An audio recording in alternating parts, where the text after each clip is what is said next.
నమస్కారం ఈటీవీ 360కి స్వాగతం. ముందుగా ప్రధానాంశాలు.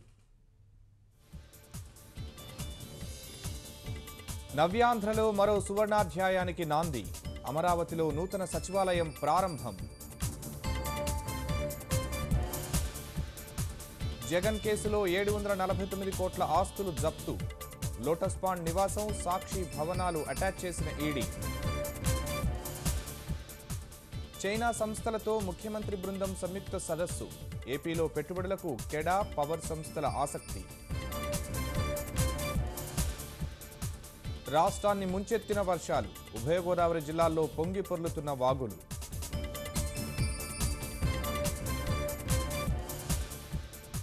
హైదరాబాద్లో భారీ ఉగ్రకుట్రకు యత్నం. చాకచక్యంగా భగ్నం చేసిన ఎన్ఐఏ.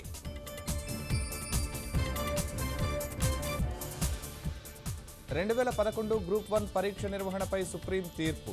పాత సిలబస్ ప్రకారమే 2 రాష్ట్రాలకు వేరువేరుగా పరీక్ష.